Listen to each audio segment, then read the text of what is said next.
ದೇವರಾತ್ಮನ ನಡೆಸುವಿಕೆಗಾಗಿ ನಮ್ಮ ದೇವರನ್ನು ದೀನತೆಯಿಂದ ಬೇಡಿಕೊಳ್ಳುವ. ದೇವ, ನಿನ್ನ ಪ್ರಸನ್ನತೆಗಾಗಿ ನಾವು ವಂದಿಸ್ತೇವೆ.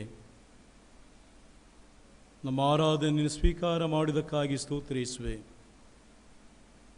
ಈಗಲೂ ನಿನ್ನ ಸಂದೇಶಕ್ಕಾಗಿ ನಾವು ಕಾದಿದ್ದೇವೆ. ನೀನು ಮಾತನಾಡಿಸುವ ಮಾತು ನಾವು ಕೇಳುತ್ತೇವೆ. ಈ ಸೇವಕನ ಬಾಯ ಮಾತುಗಳು, ನಮ್ಮೆಲ್ಲರ ಹೃದಯದ ಆಲೋಚನೆ, ಧ್ಯಾನ ನಿನಗೆ ಸಲ್ಲಿಕೆಯಾಗಲಿ. ಆಮೆನ್. ಕರ್ತನಲ್ಲಿ ಪ್ರೀತಿಯುಳ್ಳವರೇ, ತಿರುವಂದಾವರ್ತಿ ದೇವರಿಗೆ ನಾವು ವಂದಿಸುತ್ತಾ ಈ ದಿನಕ್ಕೆ ನೇಮಕವಾದ ದೇವರ ವಾಕ್ಯದ ಮಾತನ್ನು ಆಲಿಸುವ. ಅದು ಮತ್ತಾಯನ ಬರೆದ ಸುವಾರ್ತೆ 13ನೇ ಅಧ್ಯಾಯದಲ್ಲಿ 31ರಿಂದ 33 ವಚನ. The Gospel according to Saint Matthew chapter 13 verses 31 to 33. 31ರಿಂದ 33 ದೇವರ ವಾಕ್ಯ ನಾವು ಕೇಳುವ. ಆತನು ಮತ್ತೊಂದು ಸಾಮ್ಯವನ್ನು ಅವರಿಗೆ ಹೇಳಿದನು. ಅದೇನೆಂದರೆ, ಪರಲೋಕ ರಾಜ್ಯವು ಸಾಸಿವೆ ಕಾಳಿಗೆ ಹೋಲಿಕೆಯಾಗಿದೆ. ಒಬ್ಬ ಮನುಷ್ಯನು ಅದನ್ನು ತೆಗೆದುಕೊಂಡು ಹೋಗಿ ತನ್ನ ಹೊಲದಲ್ಲಿ ಬಿತ್ತಿದನು. ಅದು ಎಲ್ಲ ಬೀಜಗಳಿಗಿಂತಲೂ ಸಣ್ಣದಾಗಿದೆ. ಬೆಳೆದ ಮೇಲೆ ಕಾಯಿಪಲ್ಯದ ಗಿಡಗಳಿಗಿಂತ ದೊಡ್ಡದಾಗಿ ಮರವಾಗುತ್ತದೆ. ಆಕಾಶದಲ್ಲಿ ಹಾರಾಡುವ ಪಕ್ಷಿಗಳು ಬಂದು ಅದರ ಕೊಂಬೆಗಳೆಲ್ಲ ವಾಸ ಮಾಡುತ್ತವೆ. ಮತ್ತೊಂದು ಸಾಮ್ಯವನ್ನು ಅವರು ಹೇಳಿದನು. ಅದೇನೆಂದರೆ, ಪರಲೋಕ ರಾಜ್ಯ ಹುಳಿ ಹಿಟ್ಟಿಗೆ ಹೋಲಿಕೆಯಾಗಿದೆ. ಅದನ್ನೊಬ್ಬ ಹೆಂಗಸು ತಕ್ಕೊಂಡು 3 ಸೇರು ಹಿಟ್ಟಿನಲ್ಲಿ ಕಲಸಿಡಲು ಆ ಹಿಟ್ಟೆಲ್ಲ ಹುಳಿಯಾಯಿತು ಎಂಬುದು. ಕರ್ತನಲ್ಲಿ ಪ್ರೀತಿಯುಳ್ಳವರೇ, ಈ ದಿನದ ಮುಖ್ಯ ಪ್ರಸ್ತಾಪ ಕ್ರಿಶ್ಚಿಯನ್ ಪ್ರೆಸೆನ್ಸ್ ಇನ್ ಮಲ್ಟಿಫೇಸ್ ಸೊಸೈಟಿ ಎಂಬುದಾಗಿ. ವಿವಿಧ ನಂಬಿಕೆಗಳ ಸಮಾಜದಲ್ಲಿ ಕ್ರೈಸ್ತ ಉಪಸ್ಥಿತತೆ ಎಂಬುದಾಗಿ. ಪ್ರಿಯರೇ, ನಾವು ಭಾರತೀಯರು, ಭಾರತ ದೇಶದ ಪ್ರಜೆಗಳು, ಮತ್ತು ನಮ್ಮ ದೇಶದ ಹೆಸರೇ ಒಂದು ಸೆಕ್ಯುಲರ್ ಕಂಟ್ರಿ, ಜಾತ್ಯತೀತ ರಾಷ್ಟ್ರ. ಈ ದೇಶದಲ್ಲಿ ಒಂದೇ ಧರ್ಮೀಯರು ಜೀವನ ಮಾಡುವುದಲ್ಲ, ಅನೇಕ ಧರ್ಮಗಳಿವೆ. ವಿಶೇಷವಾಗಿ 2011ರ ಒಂದು ಸೆನ್ಸಸ್ ಪ್ರಕಾರ ಭಾರತದ ಒಟ್ಟು ಜನಸಂಖ್ಯೆಯಲ್ಲಿ 79.8% ಹಿಂದೂ ಬಾಂಧವರು. 79.8% ಹಿಂದೂ ಬಾಂಧವರು. 14.2% ಇಸ್ಲಾಮರು, ಇಲ್ಲೇ ಮುಸ್ಲಿಮರು. ಅದರಲ್ಲಿ 2.3% ಕ್ರೈಸ್ತರು. ಇನ್ನು ಸಿಖ್ ಇಲ್ಲವೇ ಬುದ್ಧಿಸಮ್, ಜೈನಿಸಮ್ ಇದು ಕೂಡ ನಮಗಿಂತಲೂ ಕಡಿಮೆ. ಒಂದು ನೆನಪಿಟ್ಟುಕೊಳ್ಬೇಕು, ನಮ್ಮ ಸಂಖ್ಯೆ 2.3, ಬಹಳ ಸಣ್ಣ ಒಂದು ಜನಸಂಖ್ಯೆ. ನಿರಾಶರಾಗುವುದಾ? ಸಣ್ಣ ಜನಸಂಖ್ಯೆ. ನಾವು ಜನರ ಪ್ರೀತಿಯನ್ನು ಗಳಿಸಲು ಸಾಧ್ಯವೋ? ಆದರೆ ನಮ್ಮ ಮನಸ್ಸಾಕ್ಷಿಯನ್ನು ತಟ್ಟಿ ನಾವು ಮಾತಾಡೋದಾದರೆ, ಈ ಒಂದು ಸಣ್ಣ ಜನಸಂಖ್ಯೆ ಆದರೂ ಕೂಡ ನಮ್ಮ ದೇಶದ ಪ್ರೀತಿಗೆ ಪಾತ್ರ ಆಗಿದೆ. ಇಂದು ಸೇವೆಯ ಬಗ್ಗೆ ಅಂದ ಮಾತ್ರಕ್ಕೆ ಬೇರೆ ಸಮುದಾಯ ಸೇವೆ ಮಾಡ್ತಾ ಇಲ್ಲ ಅಂತ ನನ್ನ ವಾದ ಅಲ್ಲ. ಸೇವೆಯ ಬಗ್ಗೆ ಈ ಒಂದು 2.3% ಜನತೆ ಹೆಸರನ್ನು ಗಳಿಸಿದೆ. ಯಾವುದೇ ಆಗಲಿ, ಶಿಕ್ಷಣ ಸಂಸ್ಥೆ ಆಗಲಿ, ವೈದ್ಯಕೀಯ ರಂಗಗಳಿರಲಿ, ತಾಂತ್ರಿಕ ಸಂಸ್ಥೆಗಳಿರಲಿ, ಎಲ್ಲಿ ಹೋದರೂ ಕೂಡ ಅದು ಕ್ರೈಸ್ತರ ಒಂದು ಸಂಸ್ಥೆ ಅಂತ ಹೇಳುವಾಗ ಈ ತನಕ ಮೇಲು ಕೀಳುಗಳಿರ್ಬೋದು, ಏರುಪೇರುಗಳಿರ್ಬೋದು, ಆದರೆ ಟೋಟಲ್ ನೋಡುವಾಗ ಆ ಒಂದು ಸೇವೆಯ ಒಂದು ಪದವನ್ನು ಈ ದಿನ ತನಕ ನಾವು ಉಳಿಸಿಕೊಂಡು ಬಂದಿದ್ದೇವೆ. ಅದಕ್ಕಾಗಿ ನಾವು ದೇವರಿಗೆ ಸ್ತೋತ್ರ ಹೇಳಬೇಕು. ನಾವು ಯಾವಾಗಲೂ ಪಾಸಿಟಿವ್ ಆಗಿ ಆಲೋಚನೆ ಮಾಡುವಾಗ 2.3% ನಾವು ಇದ್ದರೂ ಕೂಡ ನಾವು ದೇವರನ್ನು ತೋರಿಸ್ತಿದ್ದೆಂಬುದಾಗಿ ನಾವು ಕೊಂಡಾಡಬೇಕು. ಈ ದಿನದ ಒಂದು ಪ್ರಸ್ತಾಪವಿದು ಏನಂದರೆ, ಬಹುಸಂಖ್ಯಾತ ಜನರ ಮಧ್ಯೆ ಕ್ರೈಸ್ತರಾಗಿ ನಾವು ಹೇಗೆ ಬಾಳ್ಬೋದು. ಕೇವಲ ಬಾಳುವುದಲ್ಲ, ಒಂದು ಮಾತಿದೆ, ಕಾಗೆಗಾಗಿ ಎಷ್ಟೋ ಸಮಯ ಬಾಳೋದಕ್ಕಿಂತ ಗಿಳಿಯಾಗಿ ಕೆಲವು ಕ್ಷಣ ಬದುಕು ದೊಡ್ಡದಂತ. ನಾವು ಎಷ್ಟು ವರ್ಷ ಬದುಕ್ತೇವೆ ಎಂಬುದಾಗಿ ದೊಡ್ಡದಲ್ಲ, ಆದರೆ ಬದುಕಿ ನಾವು ಏನು ಮಾಡಿದ್ದೇವೆ ಇದು ದೊಡ್ಡದು. ಯಾಕೆ ನಮ್ಮ ಜೀವನದ ನಂತರ ಕೂಡ ಇವ ಇಂಥದ್ದು ಮಾಡಿದ್ದಾನೆ, ಇವಳು ಇಂಥದ್ದು ಮಾಡಿದ್ದಾಳೆ ಎಂಬುದಾಗಿ ಸ್ಮರಿಸುವ ಜೀವನ ನಮ್ಮದಾಗಿ. ಇದು ಈ ದಿನದ ಪ್ರಸ್ತಾಪ. ಹಳೇಳು ಮಡಿಕೆ ವೇದ ಪಾಗ ನೋಡುವಾಗ ನಾನು ತಿರುಗಿ ರಿಪೀಟ್ ಮಾಡೋದಿಲ್ಲ, ಎಲ್ಲರಿಗೂ ಗೊತ್ತಿದೆ. ಒಂದೇಳೆ ಮನೆಯಲ್ಲಿ ಕೇಳುವಂಥ ಮಕ್ಕಳಿಗೆ ಕೂಡ ಗೊತ್ತಿದೆ ದಾನಿಯೇಲನ ಜೀವನ ಚರಿತ್ರೆ. ದಾನಿಯೇಲ ಸೆರೆಯಾಗಿ ಬಂದವ. ದಾನಿಯೇಲ ಮತ್ತು ಶದ್ರಕ್, ಮೇಷಕ್, ಅಬೇದ್ನಗೋ, ದಾನಿಯೇಲನ 3 ಸ್ನೇಹಿತರು. ಆ ಚರಿತ್ರೆ ಹೇಳ್ತಾ ಅಂದರೆ, ಅರಸನು ಸೆರೆಯಿಂದ ತಂದು ಕೇವಲ ವ್ಯಕ್ತಿಗಳನ್ನು ಮಾತ್ರವಲ್ಲ, ಅವರ ಪಾತ್ರೆ ಪಾನ ಎಲ್ಲವನ್ನು ತಂದು ಸೆರೆ ಹಾಕಿ ಒಂದು ಅವಕಾಶ ಕೊಡ್ತಾನೆ. ಏನಂದರೆ, ಅದರಲ್ಲಿ ಕೆಲವರನ್ನು ಹೆಕ್ಕಿ ತೆಗೆಯಿರಿ. ಅಲ್ಲಿ ನೋಡಿ ಭಾರಿ ಚಂದ ಏನಂದರೆ, ಅಲ್ಲಿ ಹೇಳ್ತದೆ, ಜ್ಞಾನ ಸಂಪನ್ನರು, ಅಂಗದೋಷವಿಲ್ಲದವರು, ಸುಂದರರು, ಸಮಸ್ತ ಶಾಸ್ತ್ರಜ್ಞರು, ಪಂಡಿತರು, ವಿದ್ಯಾ ನಿಪುಣರು, ರಾಜ್ಯದಲ್ಲಿ ಸನ್ನಿಧಿ ಸೇವೆ ಮಾಡಲು ಸಮರ್ಥರಾದ, ಇವು ಕೇವಲ ಅಲ್ಲ, ಬದಲಾಗಿ ಸಮರ್ಥರು, ಜ್ಞಾನವಂತರು, ಸುಂದರರು, ಆರೋಗ್ಯವಂತರು ಹೆಕ್ಕಿ ತೆಗೆಯಿರಿ. ಅದನ್ನು 4 ಜನರನ್ನು ಅವರಿಗೆ ಹೇಳ್ತಾರೆ ಅರಸ, ನಾನು ಏನು ಊಟ ಮಾಡ್ತೇನೆ ಅದನ್ನು ಕೊಡಬೇಕು, ನಾನು ಏನು ಕುಡಿತೇನೆ ಅದನ್ನು ಕೊಡಬೇಕು. ಈಗ ನಾನು ಇದನ್ನು ಚರಿತ್ರೆ ತಿರುಗಿ ಹೇಳುವುದಿಲ್ಲ, ಆದರೆ ದೇವರ ವಾಕ್ಯದ ಸಂದೇಶ ಇದೇನೇನೆಂದರೆ, ಇದಕ್ಕೆ ನಾವು ಸೀದಾ ಹೋಗುವುದಾದರೆ, ಈಗ ಆ ಒಂದು ವ್ಯವಸ್ಥೆ ಬಂದಾಗ ದಾನಿಯೇಲ ಮಾತನ ಫ್ರೆಂಡ್ಸ್ ಅಂತೆ ಒಂದು ಡಿಸಿಷನ್ಗೆ ಬರ್ತಾರೆ. ಎಂಥ ಡಿಸಿಷನ್ ಅಂದರೆ, ಒಂದನೇದಾಗಿ ತಾವು ಈ ಸೆರೆಗೆ ಬರಲಿಕ್ಕೆ ಕಾರಣ ಏನು. ನಮ್ಮ ಜೀವನದಲ್ಲಿ ಕೂಡ ಕೆಲವು ಸಲ ಕಷ್ಟಗಳು, ಸಮಸ್ಯೆಗಳು, ದುಃಖಗಳು, ಕಣ್ಣೀರುಗಳು ಬಂದಾಗ ನಾವು ಮೌನವಾಗಿ ದೇವರ ಹತ್ರ ಪ್ರಶ್ನೆ ಮಾಡಬೇಕು. ದೇವರೇ, ಇದಕ್ಕೆ ಕಾರಣ ಏನು? ನಿನ್ನ ಚಿತ್ತವಾ? ಸರಿ, ನಾನಿದನ್ನು ಸ್ವೀಕಾರ ಮಾಡ್ತೇನೆ. ಆದರೆ ನನ್ನಿಂದಾಗಿದು ಬಂದಿದ, ನನ್ನನ್ನು ತಿದ್ದಿಕೊಳ್ತೇನೆ ನಾನು. ಆದ್ದರಿಂದ ದಾನಿಯೇಲ ಮತ್ತು ಫ್ರೆಂಡ್ಸ್ ಅವರು ಆಲೋಚನೆ ಮಾಡಿ ಅವರ ಡಿಸಿಷನ್ ಏನಂದರೆ, ಇದು ದೇವರ ಚಿತ್ತಕ್ಕಿಂತಲೂ ಕೂಡ ನಮ್ಮಿಂದಾಗಿ ಬಂದಿದೆ. ಏನದು ನಮ್ಮಿಂದ ಏನಂದರೆ, ನಾವು ದೇವರ ವಿಧಿವಿಧಾನಗಳನ್ನು ಕೈಕೊಂಡು ನಡೀಲಿಲ್ಲ. ಅಶುದ್ಧವಾದ ನಮ್ಮ ಜೀವನದಲ್ಲಿ ನಾವು ಮುಂದೆ ಸಾಗಿದೆವು, ಲೋಕದ ಸಂತೋಷದಲ್ಲಿ ನಾವು ಮಗ್ನವಾದೆವು, ಆದ್ದರಿಂದ ಸೆರೆ ಮನೆಗೆ ಬಂದಿದ್ದೇವೆ. ಈಗ ಅವರು ತಗೊಂಡು ನಿರ್ಧಾರ ಏನಂದರೆ, ಸೆರೆಯಲ್ಲಿದ್ದರೂ ಕೂಡ ನಾವು ದೇವರ ಮಕ್ಕಳಾಗಿ ಬಾಳ್ತೇವೆ, ಶುದ್ಧರಾಗಿ ವಿಧಿವಿಧಾನವನ್ನು ಪಾಲಿಸಿ ಬರ್ತೇವೆ. ಆದ್ರೂ ಆಗ ಬಂದದ್ದು ಟೆಂಪ್ಟೇಷನ್.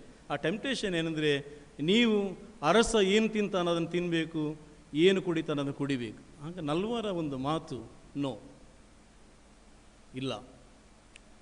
ನನಗೆ ಈ ವಾಕ್ಯ ಧ್ಯಾನ ಮಾಡುವಾಗ ನನಗೆ ಆಗುವುದೇನೆಂದರೆ, ಪಾಪ 4 ಹೇಳ್ಬೋದಿತ್ತಲ್ಲ, ಎಸ್ ಕಂಚುಕಿ ಅಧ್ಯಕ್ಷನೇ, ಸರಿ, ನೀನು ಎಂತ ಕೊಡ್ತೀಯ ತಿಂತೇವೆ, ಏನು ಕೊಡ್ತೀಯ ಕುಡಿತೇವೆ, ನಮಗೆ ಒಟ್ಟಿಗೆ ನಿಮ್ಮ ಅರಸನಿಗೆ ನಾವು ಮೆಚ್ಚುಗೆ ಆಗಬೇಕು, ನಿಮ್ಮ ಅರಸನಿಗೆ ನಾವು ಚಂದ ಕಾಣಬೇಕು, ಸರಿ, ನಿಮ್ಮ ಎಗ್ರಿಮೆಂಟಿಗೆ, ನಿಮ್ಮ ಒಪ್ಪಂದಕ್ಕೆ ನಮ್ಮ ಒಪ್ಪಿಗೆ.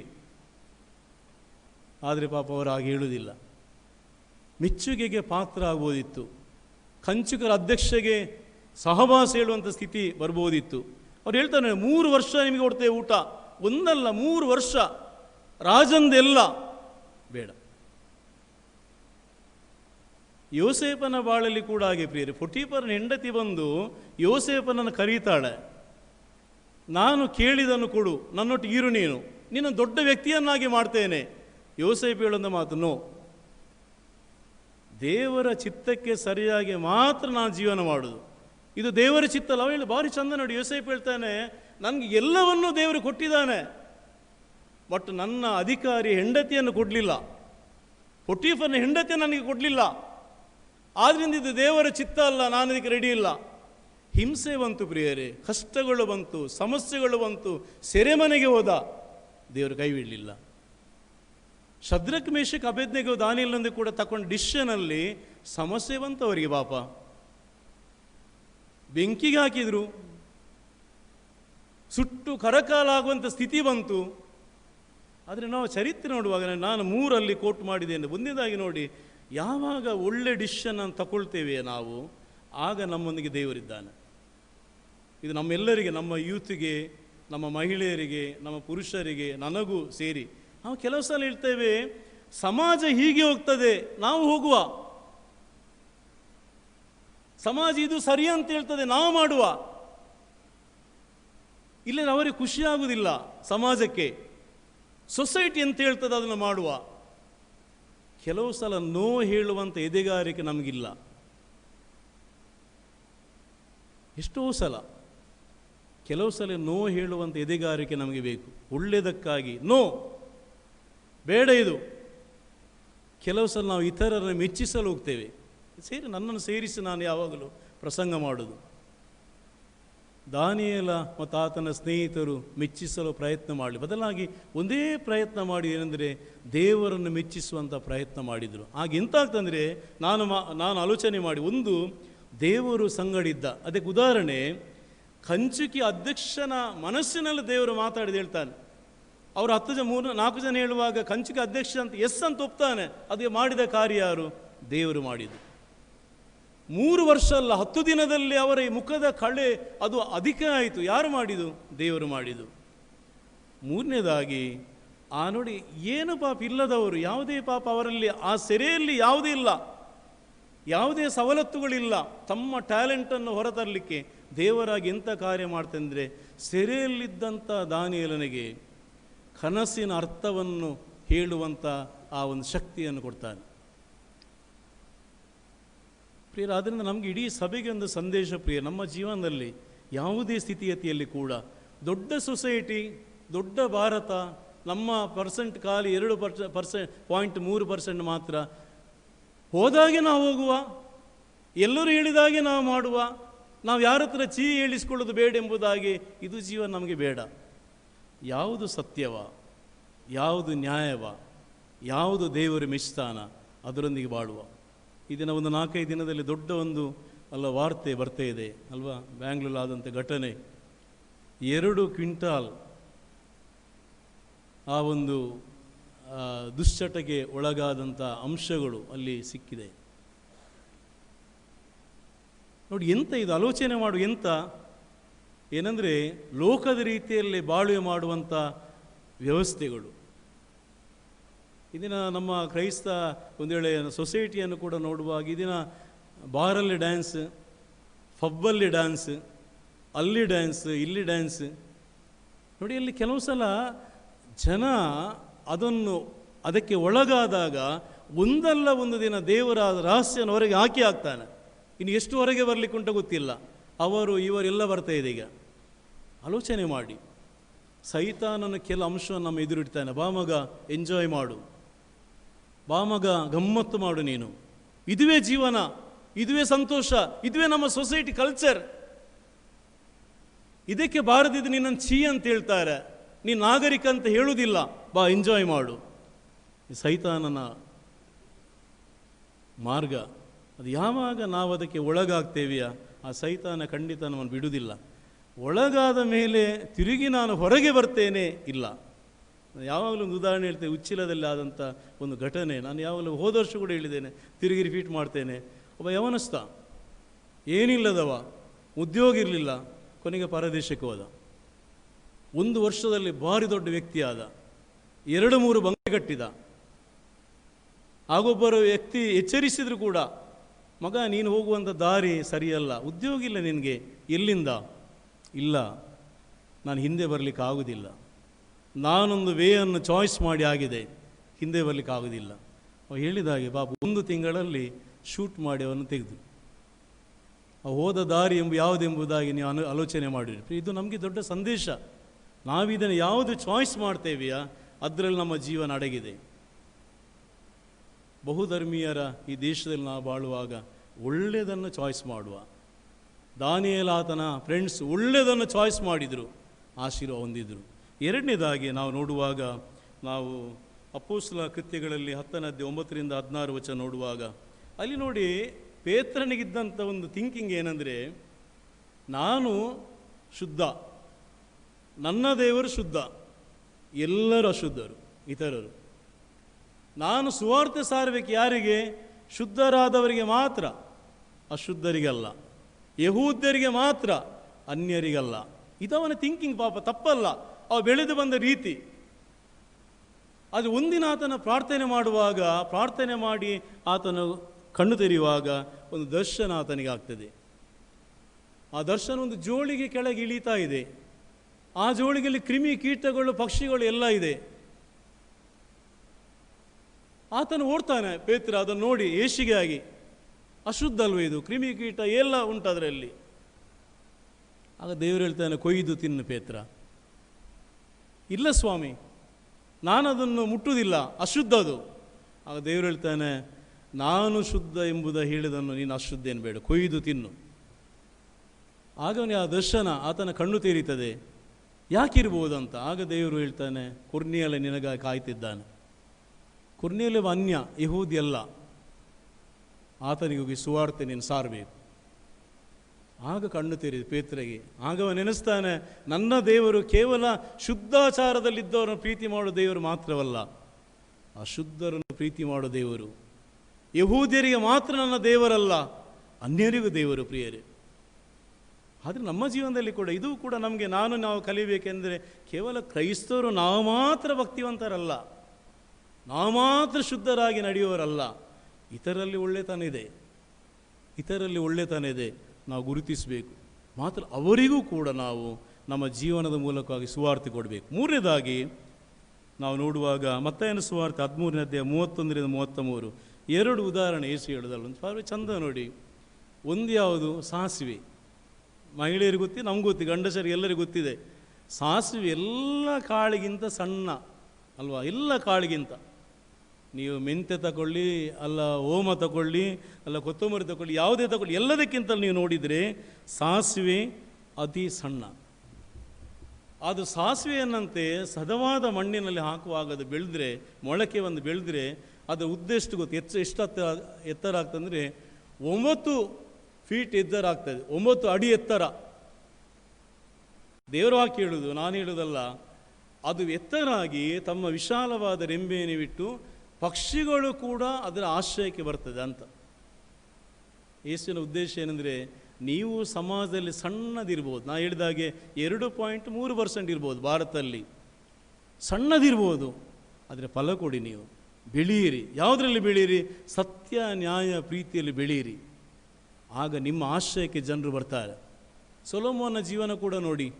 ಆತನೊಬ್ಬ ಸಣ್ಣ ಯವನಸ್ಥ, ಆಗಲೇ ಅನೇಕ ಜನರು ಬಂದರು ಅವನ ಬಳಿಗೆ ಜ್ಞಾನವನ್ನು ನೋಡಲಿಕ್ಕೆ. ಶೆಬದ ರಾಣಿ ಬಂದು ನೋಡಿದ್ಲು. ಯಾಕೆ? ದೇವರ ಜ್ಞಾನ.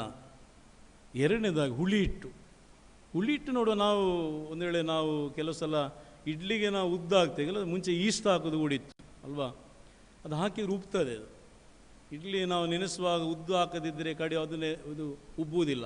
ಆ ಕಾಲದ ಯಹೂದ್ಯರ ಕ್ರಮ, ರೊಟ್ಟಿ ಮಾಡುವಾಗ ಹಿಟ್ಟನ್ನು ಸರಿ ಅವರು ಆ ಹದಕ್ಕೆ ತಂದು ಚೂರು ಹುಳಿಯನ್ನು ಹಾಕ್ತಿದ್ರು. ಆ ಹುಳಿ ಹಾಕಿದರೆ ಮಾತ್ರ ಆ ರೊಟ್ಟಿ ಉಬ್ಬುವುದು. ಯೇಸುವಿನ ಕಾಲದ ಇದು ಉದಾಹರಣೆ. ಯೇಸು ಜನಸಾಮಾನ್ಯ ಉದಾಹರಣೆ ಕೊಡ್ತಿದ್ದ ನೋಡಿ.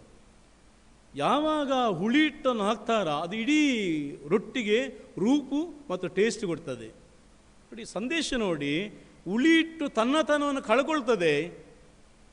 ಆಲೋಚನೆ ಮಾಡಿ, ತನ್ನತನವನ್ನು ಕಳ್ಕೊಳ್ತದೆ. ಅದು ಇನ್ನೊಂದಕ್ಕೆ ಜೀವ ಕೊಡ್ತದೆ, ಇನ್ನೊಂದಕ್ಕೆ ಚಂದ ಕೊಡ್ತದೆ, ಇನ್ನೊಂದಕ್ಕೆ ರುಚಿಯನ್ನು ಕೊಡ್ತದೆ. ಏಸು ಹೇಳುವಂಥ ಅರ್ಥ ಏನಂದರೆ, ನೀವು ಕೂಡ ಹುಳಿ ಹಿಟ್ಟಿನ ಸಣ್ಣದಿರ್ಬೋದು ಪ್ರಮಾಣ ನಿಮ್ಮದು, ನಿಮ್ಮನ್ನು ತ್ಯಾಗ ಮಾಡಿಕೊಳ್ಳಿ, ನಿಮ್ಮನ್ನು ಕಳಕೊಳ್ಳಿ. ಅನೇಕ ನಿಮ್ಮ ಅಸ್ತಿತ್ವ ಕೆಲಸ, ನಮ್ಮ ಅಸ್ತಿತ್ವವನ್ನು ಕಳಗೊಳ್ತೇವೆ ನಾವು ಕೆಲಸ ಅಲ್ಲ, ಇತರರಿಗೆ ಅಸ್ತಿತ್ವವನ್ನು ಕೊಡುವುದಕ್ಕಾಗಿ. ನಮ್ಮ ಹಿರಿಯರು ಮಾಡಿದದೇ, ನಮ್ಮ ಮಿಷನರಿಗಳು ಮಾಡಿದೆ. ತಮ್ಮನ್ನು ಕರಗಿಸಿಕೊಂಡು ಇತರವನ್ನು ಅವರು ಸ್ಥಾಪನೆ ಮಾಡಿದರು.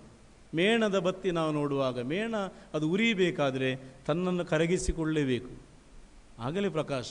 ಏಸು ಹೇಳುವಂಥ ಅರ್ಥ ಏನಂದರೆ, ನೀವು ಹುಳಿಹಿಟ್ಟಿನ ಉಪಾದಿಯಲ್ಲಿ ಪರಲೋಕ ರಾಜ್ಯ ಅದು ಸಾಸಿವೆ ಕಾಳು ಮತ್ತು ಹುಳಿಹಿಟ್ಟಿಗೆ ಅದು ಒಂದು ಉತ್ತಮ ಉದಾಹರಣೆ ಎಂಬುದು ಏಸು ಹೇಳ್ತಾರೆ. ನಮ್ಮ ಬಾಳೆಯಲ್ಲಿ ಕೂಡ ನಾವು ಉದ್ದ ಮಾತಾಡೋದಿಲ್ಲ.